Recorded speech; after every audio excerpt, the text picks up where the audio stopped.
माया हमेशा से डेविड को अपनी मां के शांत, स्थिर पति के रूप में जानती थी। कम शब्दों वाला, लेकिन अत्यधिक शांत दयालुता वाला।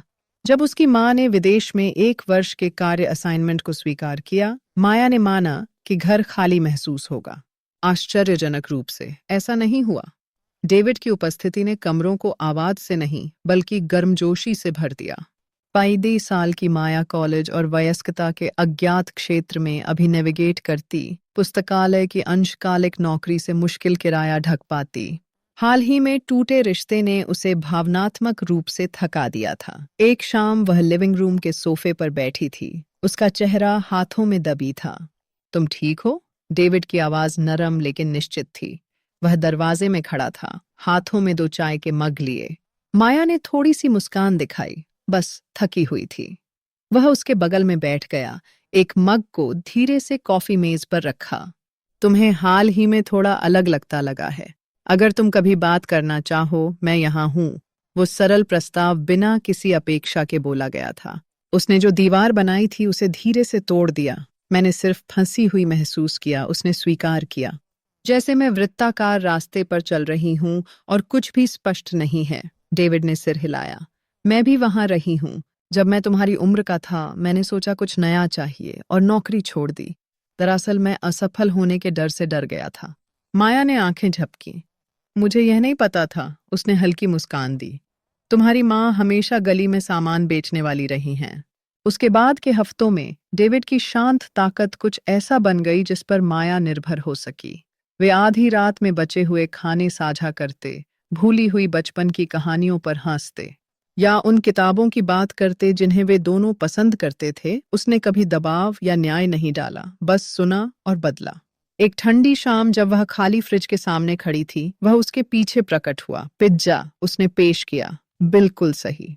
बाहर गर्जन सुनकर, मोमबत्ती की रोशनी में पुरानी फिल्म देखकर डेविड ने कहा, तुम हमेशा तैयार हो। माया ने चुटकी ली। डेविड ने मुस्कान दी। यही वो चीज है जिसे मैं तुमसे प्रशंसा करता हूँ। उसके शब्द हवा में थोड़ा ज्यादा लटके रहे।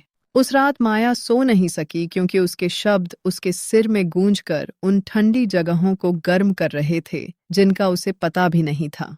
आगे के दिनों में उसका दिल धोखा देने लगा। वह ध्यान देने लगी कि जब वह मुस्कुराती है, उसकी आंखें सिकुड़ती हैं। कैसे वह हमेशा उसका पसंदीदा नाश्ता याद रखता था। बिना कुछ कहे उसके कार के टायर कैसे चेक करता था।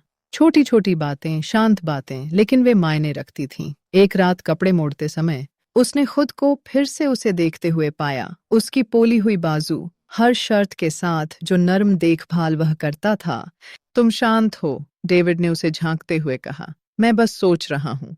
उसने उसकी ओर देखा, उसकी नजर स्थिर रही। तुम जानते हो तुम मुझसे बात कर सकते हो, है ना? उस रात माया बिस्तर पर लेटी रही, भीतर बढ़ती सच्चाई से बच नहीं सकी। उसे डेविड के प्रति गलत भावना हो रही थी। वह दूरी बनानी शुरू कर दी, उन भावनाओं के मतलब से डरकर। वह देर से घर आती, रात के खाने से बचती, बहाने बड़बड़ाती। डेविड ने जोर नहीं दिया। उसने कहा, उसके सीने में तंगी आई। उसे पता था कि उसका मतलब क्या था, और उसे नफरत थी कि वह सही था। अगली सुबह उसने दरवाजे के पास छोटे बैग के साथ उसे पाया और बोला, तुम जा रहे हो? मुझे लगता है थोड़ी दूरी मदद कर सकती है, उसने धीरे से कहा। तुम्हें जाने की जरूरत नहीं, मुझे जाना चाहिए। उसने पास आकर कदम बढ़ाते सांसें कांप रही थीं। मैं उलझन में हूं, डर रही हूं, मुझे नहीं पता था इसे कैसे संभालना। डेविड ने उसे शांतिदायक तरीके से देखा, सुनते हुए। जब तुम पास होते हो, उसने कहा, मुझे सुरक्षित और अलग महसूस होता है। उसकी आंखें नरम हुईं। माया परवाह है, शायद जितना मुझे चाहिए उससे ज्यादा, लेकिन यह जटिल है। मैं कुछ नहीं मांग रही हूं, उसने फुसफुसाया। मुझे बस तुम्हें यह बताने की जरूरत थी। डेविड हिचकिचाया, फिर सिर हिलाया। मुझे लगता है कुछ जगह लेना अभी भी अच्छा विचार है, लेकिन मैं वापस आऊंगी। मुझे बस सोचने की जरूरत है। जब दरवाजा उसके पीछे बंद हुआ तो चुप्पी कान फूली। दिन बीते, फिर हफ्ते। उसने उससे कोई खबर नहीं सुनी।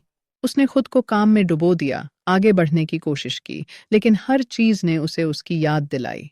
एक शाम जब वह पुरानी किताबों के बॉक्स को देख रही थी, उसे उसका चमड़े का बुकमार्क मिला, वही जिसे वह हमेशा साथ रखता था। बस इसे देखकर वह टूट गई।